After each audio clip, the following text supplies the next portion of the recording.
Welcome to my channel, Sunshine Shoulders. I'm Calvin. Thank you so much for stopping by today. The subject of my vlog today is you don't have to be rich to live like a king in the Philippines. Before I get started, let me welcome all my viewers and subscribers. Thank you so much for your kindness, your generosity, and your support of my channel. We're here in Bantayan Island, Philippines, and we were walking along the beach today. We stopped to get something cold to drink, and I met probably one of the most interesting couples that I've ever met since I've been coming to the Philippines. And I wanted to interview them and let them kind of give their insight on the Philippines, why they're here, who they are, how they ended up here. Because I got the title, I was talking to Julia, and she was saying, she was telling Fran, she says, well, you don't have to be rich to live like a king in the Philippines. That's right. But before I get started, go ahead and introduce yourself. Well, my name is Julie Willard. I've been living in Australia for like 50 years. 50? And then 50 years. At least 50, yeah. No, 50. John. Okay. And then I migrated when I was in my early 20s. I'm 75 years old, believe it or not. Wow. And this is my husband, John. He's an Aussie. And we, you know, like me, he's also 75 years old, isn't it? And so when I returned from nursing, I used to work hard when I was in Australia, doing all the overtime, you know, really working long hours to make ends meet, because we are sending all the kids who are at university, and I have to pay mortgage, tuition fee, and all that. So when I returned from nursing, the kids finished uni by that time. John said, enough is enough. It's about time that, you know, we think about me this time, me or ourselves. That's right. You know. So we decided to move here in the Philippines because originally I came from here. I was born in Manila. Manila. What part of Manila were you born? It is a beautiful place called Mandaluyong. It's in Metro Manila, one of the suburbs during the early days. And when I was in Manila, I became public school teacher. That was the first degree that I finished. So I was public school teacher for 7 years before I migrated to Australia. Now, where did you get your nurse's training? Australia or Philippines? I was trained as a school teacher in the Philippines, and I was teaching for 7 years, and then I decided, you know, I was looking for greener pastures, they said. So I decided I like to migrate to Western countries. So what I did, I applied in so many Western countries, and I was lucky enough to be accepted by Australia. But when I was in Australia, I got no job. I mean, professionally, I got no job. So I decided to study again. And during that time, get no money. So what I did is, somebody told me you studied nursing, because during that time, nursing is like hospital-based training. So you are on duty for 4 days in a hospital. You do everything they teach you there, everything about nursing, and you do the theoretical for 1 day a week. Right. So because I was on duty, even if I was a student nurse, I got paid. So I severe until, you know, until I'm qualified enough to nurse in Australia. Did you have to take the exam and all of that? Everything. Let me ask you something. Since you were, you migrated to Australia so long ago, there was a law, John, that no Asians could come to Australia. That's right. Now, did you come there before that law or after? That law, even though it's not publicly known anymore is still kind of in the background. It was called the White Australia Policy. Oh, wow. The White Australian Policy. Yeah. And let me tell you, when I went to Australia, I was so scared because of my skin color. And I encountered a lot of racism, you call it. Yeah. But I persevere. All I want to do is work and save, earn a living, you know. Now, did you get contracted with some type of agency? You know how they do today. No. There wasn't any such thing then. They just hired you from over here.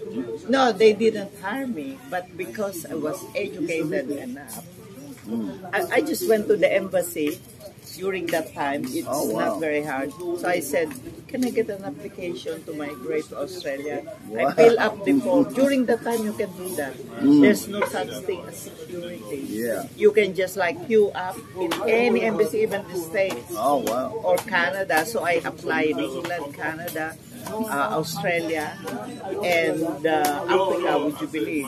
And I was accepted to things in Africa. But my mom said, no way will I let you go with them. You know, I don't know the reason why. All I want to do is leave the Philippines because we were not rich. You know, we are just like simple, poor, but we strive hard to be educated, and like what I said, we were looking for greener pastures.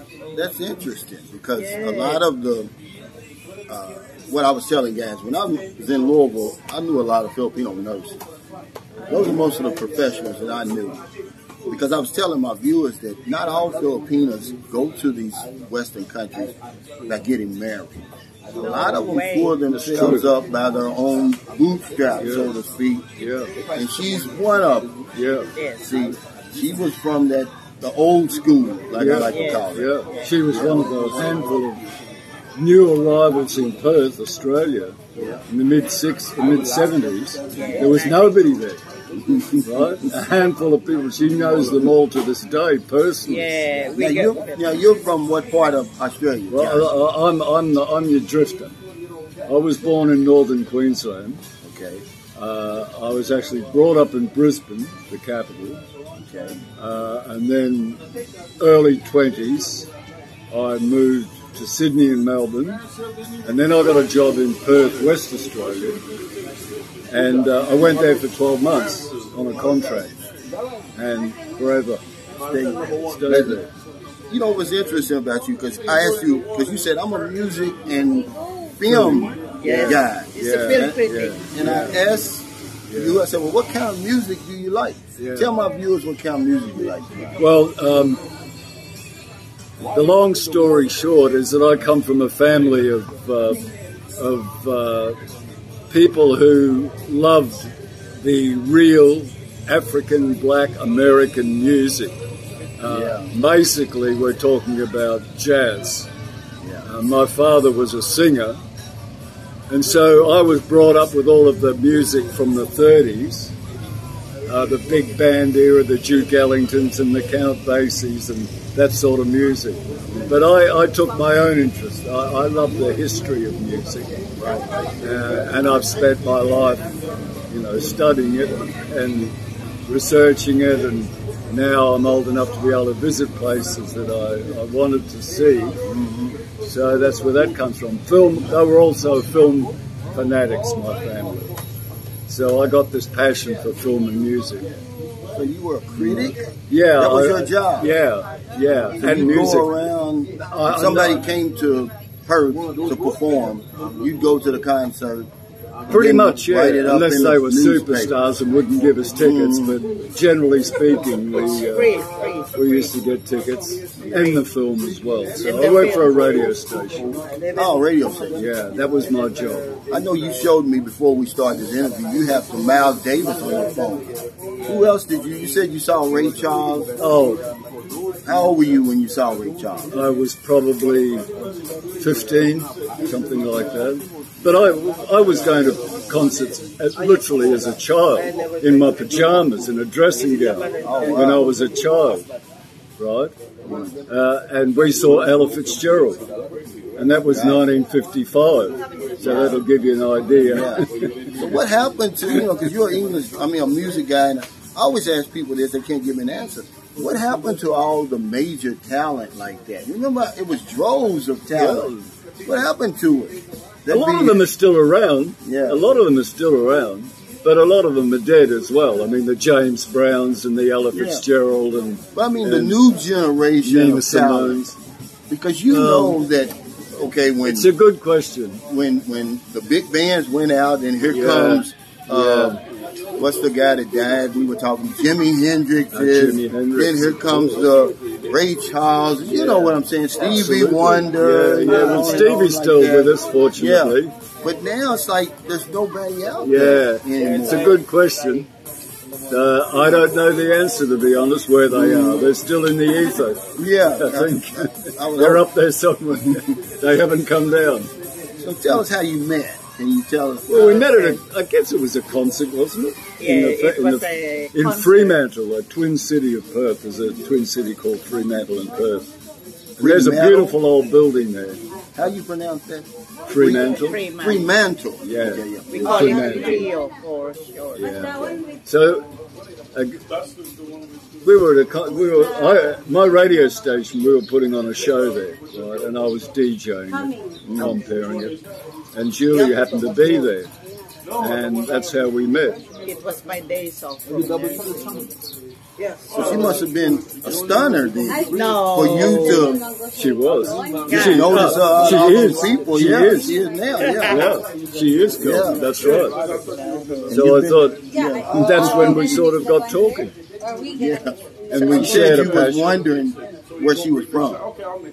Yes, he was. Well, it's very hard to pick her because her father's side of the family from Jamaica. Oh, wow. Yeah. I didn't know. You didn't tell me that. From Jamaica. Your father is from Jamaica. Yeah. How did he end up in the Philippines? No, he was in the army. Oh, in the army. Okay. Yeah. Wow. And that's where he met Julie's mother. But you've got other, possibly that she's American First Nation as well. Oh, yeah. You're an American citizen? No, but I can be by one because of my dad. Because my dad is American. Okay. Afro-American. Wow. So what kind of music did you like? African American music too? Everything. I just love music. She's an excellent dancer. I love to dance. Today I told her, I said, you don't sound Filipino. And she said, yes, I do. And I said, no, you don't. You've lost your Filipino accent. And now I know why. Yeah. So I got an idea of what Booby's going to look like. Looking at you. Yeah. So you thought she was from Africa or somewhere? No. I thought, I wasn't sure. I wasn't sure, like that she has this look, and I like the look. So did she wear her hair long or short? Or what was the style then? Y'all met in the 80s or 70s? Yeah. Your hair wasn't long then, was it? But she's always dressed beautifully. Nice. That's what I did. Did you court her? Did he have to court you? No, we just kind of clicked. I invited him to the house. He said to me that he gave me his telephone number, and then he said, you keep in touch? Okay. I said, and we talk about food and travel. And then he was asking me if I can cook, and I said I couldn't. Unfortunately, I couldn't. You couldn't cook because you're always busy working. Yeah. Which was a blatant lie, and then because she's an excellent cook. And then what happened was he was telling me how is Filipino taste like. And I said, our food is a combination of like Spanish and a bit of Chinese and a bit of Malaysian. And then he said, I haven't tasted, I've been all over the world, but I haven't tasted it. So I told him, one day I will invite you to the house and I'll cook for you. But after that, I forget about it. and I didn't even like contact him. So after 3 weeks, one day my phone rang. And he told me, I thought you were gonna invite me in your place, you know. So I said, who are you? And then he told me, I was the guy that you met in the train. You know, you forget about it and blah, blah, blah. So I said, why don't you come over? And I was like, I don't know how to cook. What I did, I rang my mom, who was still alive. Mom, I rang my mom. What do I do? How do you cook sinigang? How do you cook adobo? Because you know, I was a bit spoiled by mom. All I do is study. My mom's like that. Study, and I'll do the rest of the house. Right. You know, housework. So I found it hard a bit when I was in Australia. But I can do a simple meal. So John come to the house. So I cook something he likes it. And then next time he invited me, he brought his son. He got a son who is at that time about, how old is Michael at that time? Only a child, yeah. Yeah. He's 37 now. Yeah, we always was divorced, so he said, I like you to meet my son. So he brought his son. Yeah, he was maybe 6 or 7. Yeah, so he was, we clicked. We clicked. The thing is, I noticed they like men who are, involved with their children. See, that's what Marilyn told me, that the reason she liked me, because I was raising my son. We are family orientated, and then we recognize even extended families. Your cousin from way back, how many generations is still your cousin? That's why when I told him, if I take you to Manila before, I got a lot of friends. Oh, he said, I'm used to it. But he couldn't believe how many relatives do I have. It's all relative. Yeah. So you have any sisters and brothers? No, I'm an only You're the only child. So y'all been married. So how long did y'all date before you got married, John? 7 years.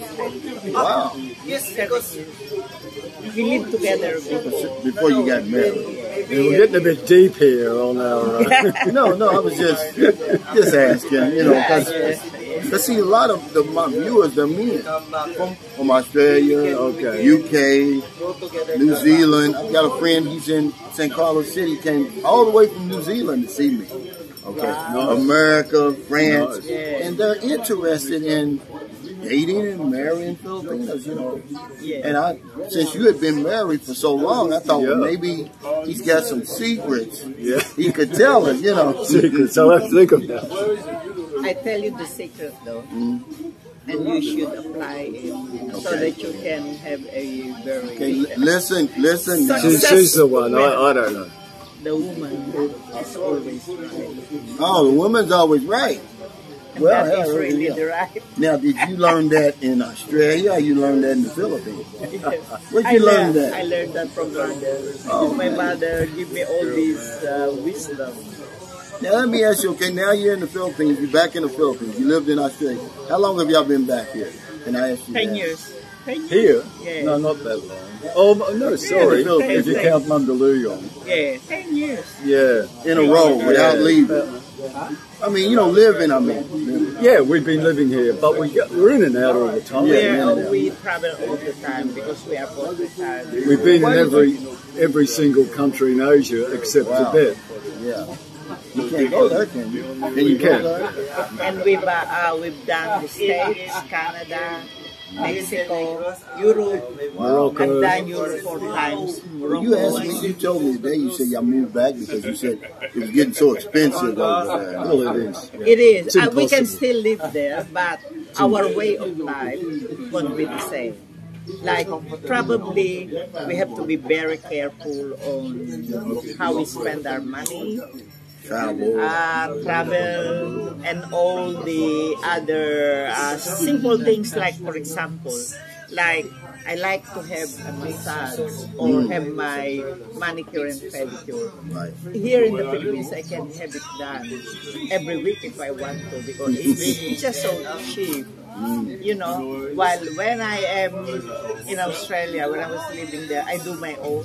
Wow, yeah. Do my own nails. I do my own. I never had a massage. I never had a massage till I came to the Philippines. Yeah. It's I too believe expensive. it. I believe It's it. $60 where I'm from for 1 hour. Yeah. Here it's $5, less than $5. That's right.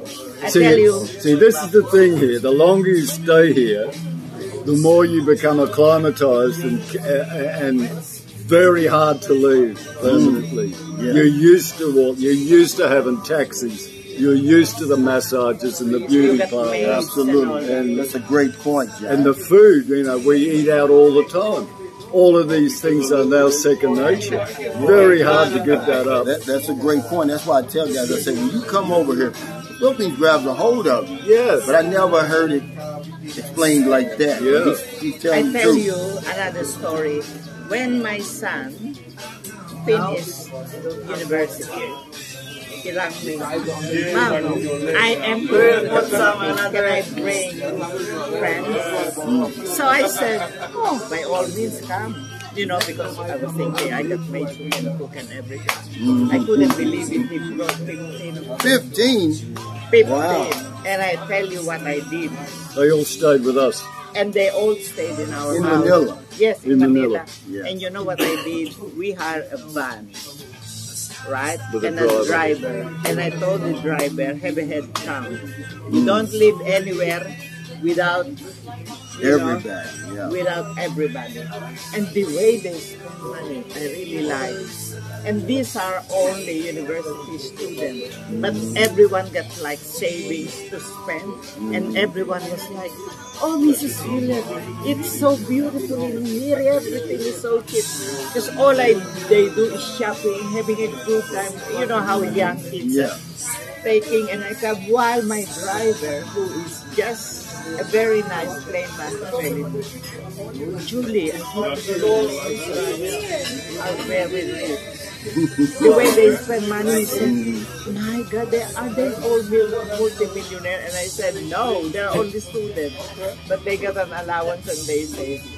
You know that? Because of Yeah. the cost of living here. Now, how's your lifestyle here compared to Australia? We had a good thing in Australia. We did.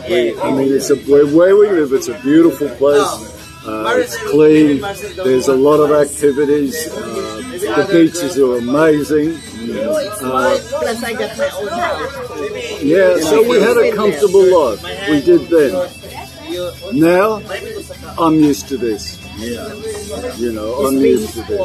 I've Do been you still spoiled. own your house there? Yes. Are you, Yeah. you still do that? My son lives there. Lives there. Any complications we have, we can get someone to sort it.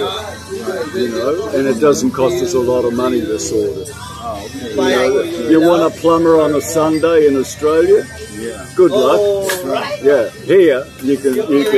You can do it. Yeah. So what about, did y'all build a house here or did you buy a house? Well, we built and bought and built. So you bought a house and then you added on to it. We added on. And renovated the old one. So it's a pretty big house. It is quite big, no? It is. Yeah, it is. We didn't plan it that way. Just so now what happened is people from one by one. church, some of my friends, some nursing friends, they go to Manila. They don't move into a hotel. They stay with me, and I love it because, you know, I can catch up with That's all right. the, That's right. you know, stories, gossip, whatever you call it. It's so nice. Like, I'm going to tell you something that Julia said to me. See, I believe in the laws of the universe. I believe in universal principles. And all my viewers know I'm building a subscriber guest house. So if anybody comes to visit me and say, Carlos, they can stay for free. She told me that if I'm ever in Manila, that I can stay in her house for free. yes, that's right. Now imagine that. What's the odds of that? Me meeting you guys. I live 8,000 miles from here. And they said, come on and stay at the house free of charge anytime you're in Manila. And I'm going to take them up on it. They don't believe it, but I will. One day you're going to get a knock on the door. It's going to be me, Booby, and Marilyn. Yeah, because Filipinos are well known for their hospitality. Yeah. It's not a burden to have guests. You know, we welcome guests and we give the guests the best of everything. We share our food, everything we can give. We make sure all our guests know what I mean? We'll attack the kingdom. And, Or get the you know, it's just Filipino trait. It is. Very generous. Before we end this interview, because I know you want to get something to eat, and I do too, I'm going to ask both of you if you're going to talk to a new guy, because most of my viewers and subscribers, they've never been here before. Yeah. What's the advantages of coming from the West, living in the Philippines? Yeah. Well, look, Calvin, the first thing I want to say to everybody is I want to be able to dispel this myth about a violent country. Okay? Now, in fact, in all the year, I was coming to the Philippines for what, how long? 20, 30 years or something. There's never been a terrorist attack in Manila. Not even one. Okay? Now, how many has there been in London in that period of time when the IRA was active? And how many people have been killed in Paris in similar terrorist attacks than in Berlin? But you never hear anybody say, I'm never going to Paris again because it's a violent city, or New York. Wow. Yeah, but everybody says, oh, this Manila's really violent. I've never even had a scintilla of a problem in Manila. I've never had a threat ever. Wow. Because you take the normal precautions, of course. That's right. Right? But if you do that, you'll be fine. So get rid of that myth about the violent, crazy metropolis of Manila, because it doesn't exist. It's a myth. That's beautiful, John. See, you just bearing witness. And he's been coming here a whole lot longer than me. I tell him all the time, I've been coming to the Philippines on and off for 13 years. I've never had anything that even resembles trouble. Exactly. He didn't even mention America and the terrorist attacks and all the killings and stuff that go on there. But nobody says I'm not going to New York anymore. After that, But it was beautiful that he said that. Yeah. But what else, John? What's one advantage? And then I'm going to get to the queen here. Advantage of moving from the West to the Philippines. Look, it's all about cost. It's about your money. It's about having a lifestyle. If you're living in a part of the world that's cramped and it's, there's not a lot of movement for you there. When you come to the Philippines, and if you have a look at the videos of the beach that's directly behind the camera here, I don't think you'll need any more convincing. That's right. The picture paints 1,000 words, and the picture's right here. And the people are beautiful, and the food is great, and you should really look into it. There's 1,000 ways of finding out from people like Calvin on the blogs, plenty of blogs. But the first thing, the journey of 1,000 miles begins with one step, and you need to take it. Any regrets? None. None, he says. Now, what about you? Sorry, there is one. Sport. I missed the sport at home. I got my title from something that Miss Julia said to me today. She said, you don't have to be rich to live like a king in the Philippines. We live a simple life here. Of course we have to be careful with money. But we are only pensioners. Oh. But our money go far. Yeah. If I live in the West, I cannot do what I'm doing now. No, it's not possible. It's not possible. And also because the Philippines is sort of central, it's near Hong Kong, Very good Japan, point, Julie. Very good Vietnam, Korea. We've seen them all. It's a perfect place to travel the rest of Asia from. That's Absolutely. right. This is our base. And then when I see something on special, we call it on John, take $50 to go to Singapore, for example. I saw that. And John said, book and pack the bag. We are going to Singapore. Well, that's why we Even travelled all over Asia, because we've got the budget now. We've been to Vietnam, what, 5 or 6 times? 5 or 6 times. We've Even been if to we've India. seen them, we always come back. We spent 3 months in India. We've been to Yeah. Sri Lanka, Yes. Thailand, numerous times, Morocco. We went to What is it about Tibet? Why haven't you been to Tibet? It's quite expensive. Quite expensive, Yeah, to get in, it's quite expensive. Not only that, there was a earthquake there before. There was There was an earthquake. and they banned tourism for a long time. Then the pandemic, of course, no one could go anywhere. So it's just been a catalogue of I want to thank y'all reasons. so much for your time, really. I mean, I hope and pray that we're able to stay in touch. Yes. Totally You're our the type pleasure. of You're people. always welcome to stay with me in Manila. Thank you. That I love to be around. I could talk to y'all all day. Yeah, yeah. We need to, well, we can talk about travel sometime, Calvin. Yeah. That's our Travel, passion. that's Okay, yeah, let's do We that. can give people next ideas time. about You know where to what? go in the Philippines as well, not only yeah. nationally, internationally. But see, I tried to tell you guys they're about as interesting. We could make this interview 2 hours long. Yeah. They've got so much to talk about, but I try to hold the interest.